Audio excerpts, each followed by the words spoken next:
Everyone, welcome back to my new vlog. कैसे हैं आप सभी? आई होप आप सभी अच्छे होंगे और मैं भी ठीक हूँ। तो यहाँ पर सुबह का टाइम है और सुबह के अभी लगभग 7 बजे हुए थे। तो मैं आई थी वॉक करके, और वॉक करके जब आती हूँ ना तो थोड़ी सी मैं रेस्ट करती हूँ। मतलब आज तो टाइम था क्योंकि आज बच्चों की छुट्टी है, तो थोड़ा टाइम था तो मैं बस बैठी थी और हस्बैंड चले गए थे दूध लेने के लिए। तो दूध लेकर के आए थे, तो उसके बाद अब मैं अपना सारा काम करूँगी। और पूरा काम जो है सुबह का अभी पड़ा हुआ था। तो दिन की शुरुआत जो होती है ना, सुबह 5 बजे से ही हो जाती है। उठ कर के वॉक पे जाना और थोड़ा टाइम बाहर बिताना, सैर करना और पार्क में थोड़ा सा बैठना, ये सारी चीज़ें सुबह के टाइम पे होती हैं। और ये सब कुछ डेली डेली रिकॉर्ड करना अच्छा नहीं लगता। तो बस यहाँ पर वही मैं दिखा रही थी। 7 बजे से मैं अपना सारा काम स्टार्ट कर रही हूँ। और बच्चों की छुट्टी है तो बच्चे सो रहे थे और दूध रख दिया है अभी यहाँ पे मैंने। अभी इसको उबलने के लिए नहीं रखेंगे क्योंकि अभी मुझे बाहर की साफ़ सफाई करनी है। तो चलिए सबसे पहले बाहर का काम कर लेते हैं। तो बस सब्ज़ी जो धुली थी, सब्ज़ी नहीं, इसमें मिर्च और नींबू धुला हुआ था ना, तो इसको मैंने जो है रख दिया अच्छे से। रात में इसको छान करके रखा था। और किचन का भी जो भी काम है वो सब वैसे रहने देते हैं, सबसे पहले बाहर आ जाते हैं। मम्मी मेरी बैठी हैं बालकनी में क्योंकि हल्की हल्की सी ठंड आ गई है। और अभी तो सुबह सुबह इतना ज़्यादा मुझे नहीं लग रहा था क्योंकि मैं बाहर से आई थी ना, तो इसीलिए अभी मुझे ज़्यादा नहीं लग रही थी, लेकिन मम्मी को ठंड लग रही थी। तो मम्मी बैठी हैं बालकनी में। और 7 बजे से 7 नहीं 6:30 बजे से ही यहाँ पर धूप निकल आता है। बहुत बढ़िया वाली धूप आती है इस बालकनी में। तो जैसे ही सूर्य देवता निकलते हैं ना, वैसे ही धूप यहाँ पर आना शुरू हो जाती है।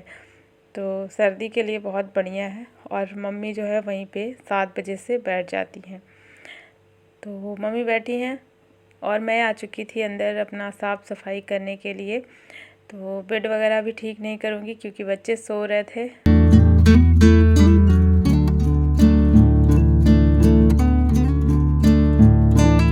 तो बच्चों की छुट्टी है सिर्फ आज की, तो इसीलिए मैंने छोड़ दिया कि भी सो लेंगे, जब ये उठ जाएंगे तो फिर बाद में मैं बेड को ठीक कर लूँगी। तो सबसे पहले मैं पूरे घर में जल्दी से झाड़ू मार लेती हूँ।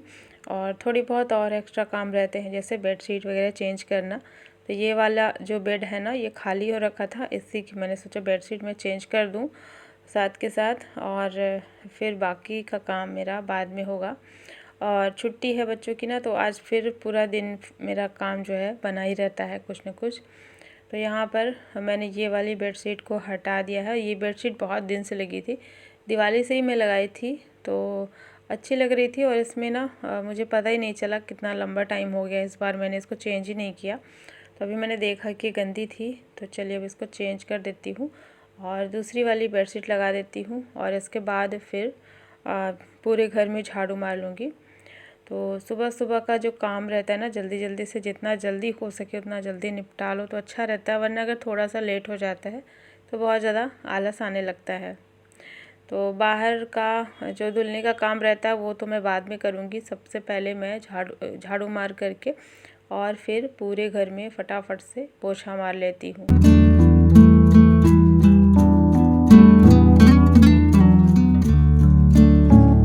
तो सर्दी का समय है और दिन बहुत ही ज़्यादा छोटा होने लगा है।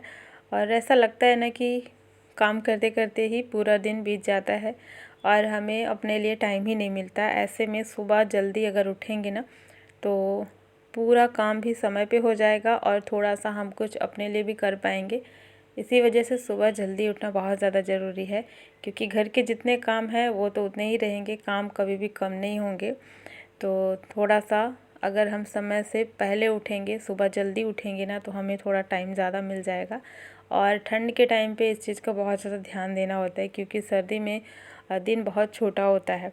तो हमें ऐसा लगता है कि बहुत छोटा है, जबकि समय तो उतना ही मिलता है ना, 24 घंटे का ही टाइम रहता है हमारे पास। तो इसीलिए सर्दी के टाइम पे ना इस चीज़ का बहुत ध्यान देना पड़ता है। अगर सुबह जल्दी नहीं उठेंगे ना, तो दिन बहुत छोटा सच में हो जाता है। तो चलिए यहाँ पर पोछा लग गया है और पोछा पूरे घर में मैंने लगा लिया है। और बाकी का जो बाहर धुलने का काम रहता है ना, तो वो भी मैं फटाफट से कर लेती हूँ। वैसे पीछे साइड की जो बालकनी है ना, तो उधर साइड में धूप बिल्कुल भी नहीं रहती, क्योंकि वो अपोजिट साइड है। सुबह के टाइम पे सामने धूप आता है, तो पीछे की साइड में ना बहुत ठंड रहती है। तो मैं क्या करती हूँ, मैं फिर जल्दी जल्दी से पानी डाल देती हूँ, तो जल्दी से धुल जाता है। और पता है, अगर कोई काम छोड़ दो ना तो वो फिर टलता ही जाता है। तो इसीलिए मैं कोशिश करती हूँ कि काम को ना छोड़ूँ बाद के लिए, क्योंकि अगर इसको मैं छोड़ दूँगी ना तो फिर ये शायद देर हो जाएगी करने में। और फिर ये भी होता है कि दोपहर के टाइम पे हम लोग यहाँ पे बैठते हैं, तो यहाँ पर फिर सूख नहीं पाता है, तो ये दिक्कत हो जाती है। इसलिए मैं सुबह ही डाल देती हूँ पानी, तो फटाफट से ये धुल जाता है। तो मुझे सुकून मिलता है कि हाँ, ये मेरा एक काम ये भी हो गया। तो इस तरीके से धुलने का काम भी हो चुका है चारों तरफ, जहाँ जहाँ भी था। और सामने में भी 1-2 बाल्टी में डाल ही देती हूँ पानी। एक आध दिन का गैप हो जाता है तो चल जाता है, लेकिन कोशिश करती हूँ कि मैं हर दिन वहाँ पे 1-2 बाल्टी पानी डाल दूँ, क्योंकि वो मेन गेट है ना। तो थोड़ा सा ये भी होता है कि मेन गेट पे अगर पानी ना डालो तो अपने आप को अच्छा नहीं लगता है। तो यहाँ पर सब काम हो चुके थे और फिर मैं आ गई थी नाश्ता बनाने के लिए। और अभी मैं सीधा झाड़ू पोछा करके और फिर आ गई थी नाश्ता बनाने के लिए। तो मैंने बताया था ना कि अभी जैसे आज बच्चे स्कूल नहीं गए हैं, तो थोड़ा सा मेरा काम जो है देर से शुरू होता है। जिस दिन बच्चों की छुट्टी रहती है उस दिन मेरा भी थोड़ा सा 15-20 मिनट या बहुत ज़्यादा तो आधे घंटे लेट से सब काम शुरू होते हैं। तो इसी वजह से अभी मैं नहीं गई थी नहाने के लिए। मैंने सोचा मैं नाश्ता बना दूँ, इसके बाद थोड़ा सा मैं धूप लूँगी। हाथ पैर बहुत ज़्यादा ठंडे हो गए थे, और धूप लेने के बाद फिर मैं आराम से बाद में ये सारा काम करूँगी। थोड़े से कपड़े भी रखे थे, तो ये भी था कि नहाते समय उसको मैं धुल लेती हूँ।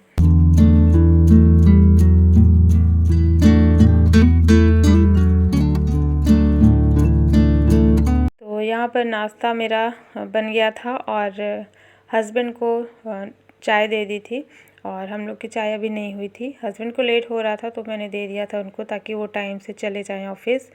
और नाश्ते में आज मैंने पोहे बनाए थे। बच्चों को ना बहुत अच्छे लगते हैं पोहे, इसीलिए मैं अक्सर ही पोहे बनाती रहती हूँ।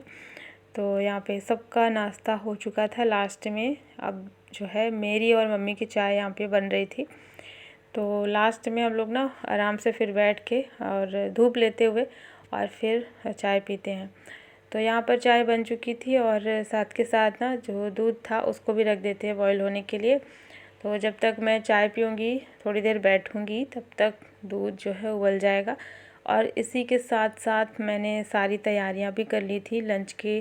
जो भी थोड़ी बहुत तैयारी होती है, जैसे दाल बनाना है या फिर जो भी सब्ज़ी कट करना है, तो उसको मैंने निकाल के रख लिया था। तो ये सारी तैयारियां मैं थोड़ी सी पहले कर लेती हूँ, और तैयारी पहले से अगर हो रखी होती है ना तो फिर काम करने में आसानी होती है।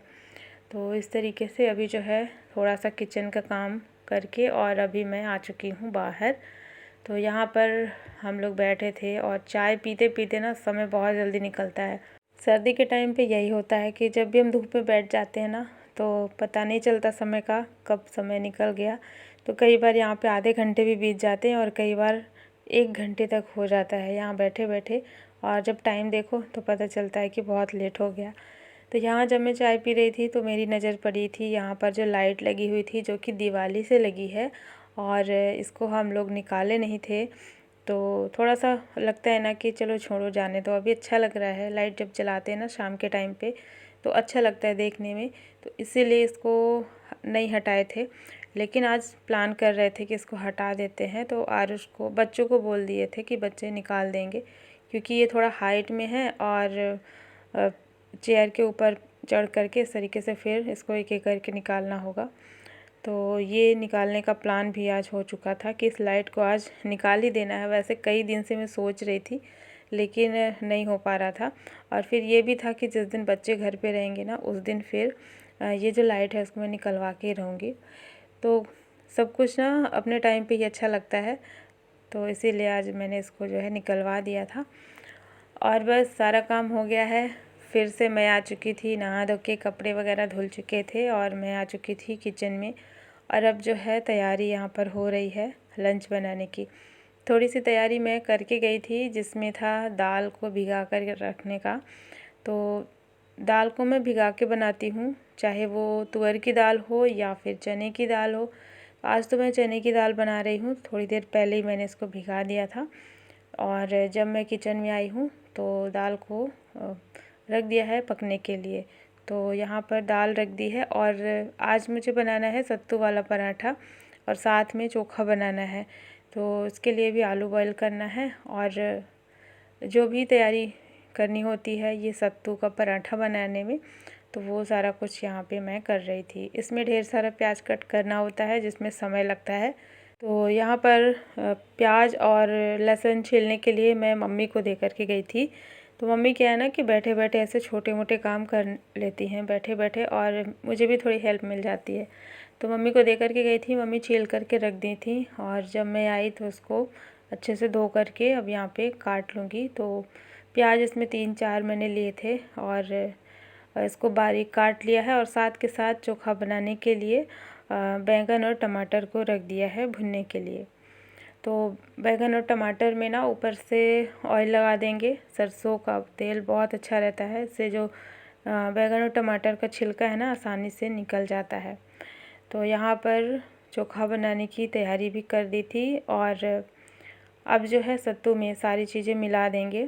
तो इसमें जो है प्याज, अदरक, लहसुन, हरी मिर्च और मगरैल थोड़ा सा, और इसके अलावा अजवाइन और सरसों का तेल, नमक और नींबू का रस, बस ये सारी चीज़ें इसमें मिक्स कर देंगे। और इसमें वैसे अचार का मसाला भी डालते हैं तो अच्छा लगता है, लेकिन कभी कभी मैं डाल देती हूँ, कभी कभी नहीं डालती हूँ। तो बस यहाँ पर ये जो सत्तू वाला मसाला है ना वो बन चुका है और ये बहुत अच्छा लगता है। कई बार मैं आप लोगों के साथ में शेयर कर चुकी हूँ, तो डिटेल में बताने की ज़रूरत नहीं है क्योंकि आप सब लोग जानते ही हैं। और बस यहाँ पर देखिए सबको अच्छे से मैंने मिक्स कर दिया है और मिक्स करने के बाद जो है अब इसके पराठे बनाएंगे। तो फ्राइड मैं बहुत कम ही बनाती हूँ क्योंकि डीप फ्राइड बहुत मतलब ऑयली हो जाता है, तो इसी वजह से मैं ज़्यादातर पराठे ही इसके बनाती हूँ।